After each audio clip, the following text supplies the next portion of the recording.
자, 여러분 몸이 완벽한 대칭을 이룬다고 확신하나요? 놀라지 마세요. 심지어 쌍으로 이루어진 신체 장기들도 똑같이 작용하지 않고 항상 우위를 놓고 경쟁해요.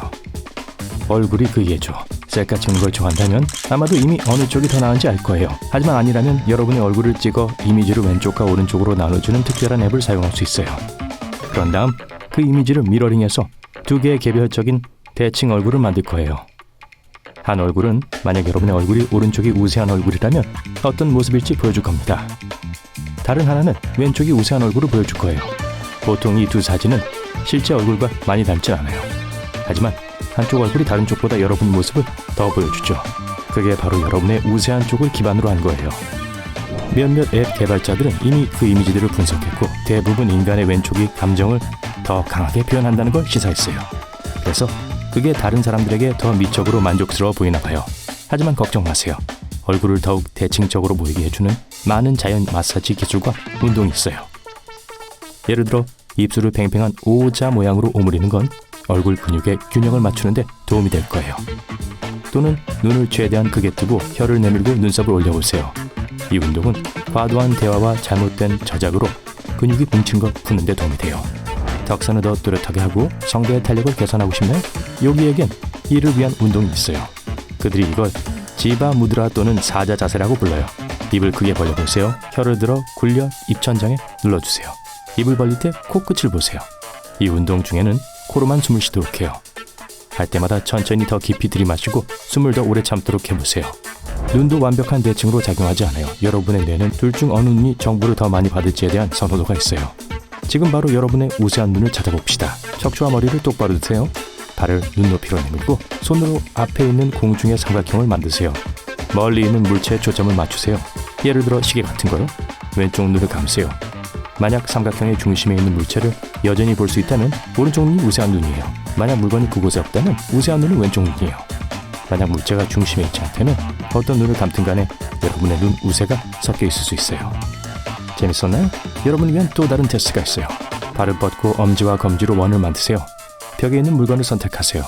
두 눈을 크게 뜨고 이 물체를 원 안쪽에 있게 하세요. 만약 한쪽 눈이 우세한 경우 물체가 원 바깥으로 움직일 거예요. 그래서 만약 예를 들어 오른쪽 눈을 감았을 때 물체가 움직이는 것처럼 보인다면 오른쪽 눈이 우세한 거예요. 그렇지 않으면 반대죠. 다음 테스트는 여러분의 우세한 눈썹을 빠르게 찾는 데 도움을 줄 거예요. 거울 앞에 서 있으세요. 한쪽 눈썹만 들어 올려보세요. 그런 후 반대쪽 눈썹을 올려보세요. 아마 그중 하나를 더 잘 통제할 수 있을 거예요. 하지만 둘 다 통제 못해도 걱정 마세요.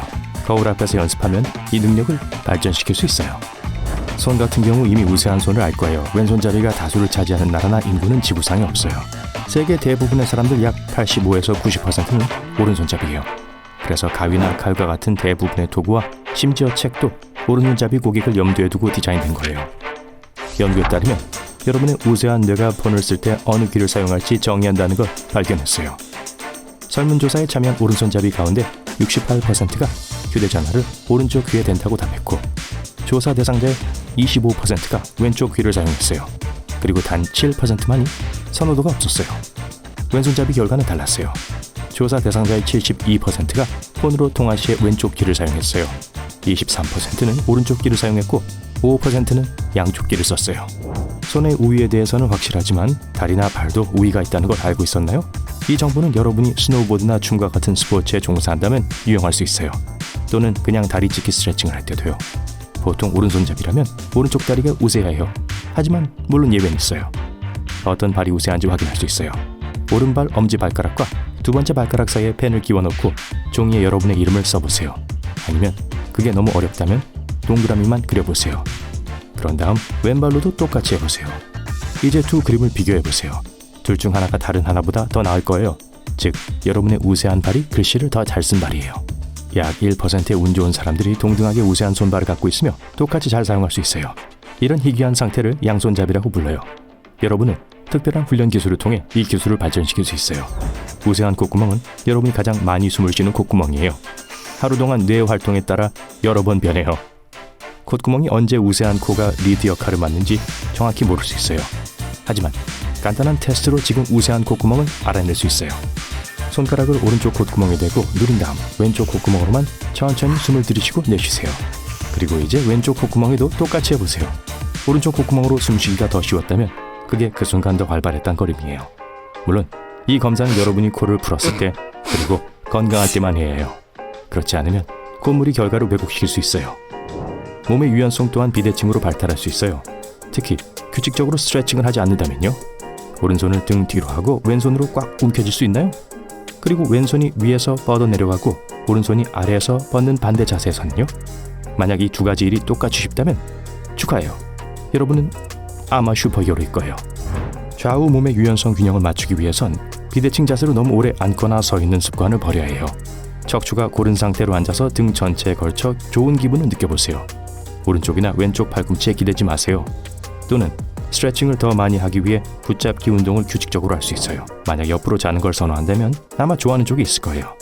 여러분의 근육 기억은 가장 많이 반복했다고 기록된 수면 자세로 돌아가도록 강요해요.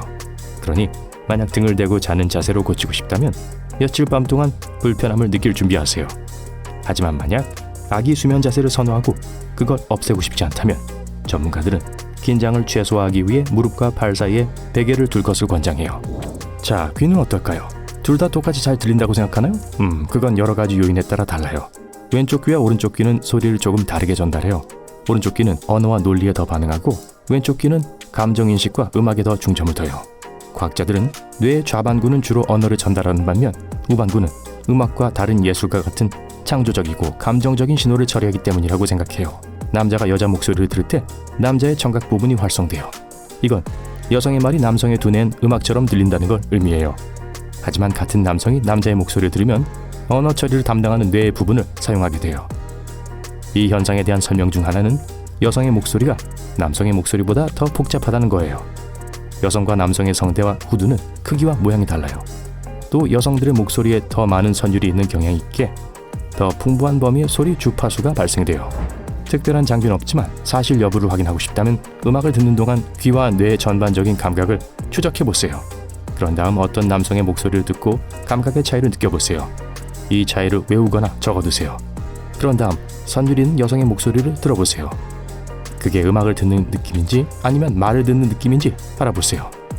그리고 마지막으로 여러분의 심장은 연중 무휴 24시간 우세한 신체 기관이에요. 유일하게 절대 지치지 않는 근육이죠. 그러니 항상 살살 다뤄주는 게 좋겠죠.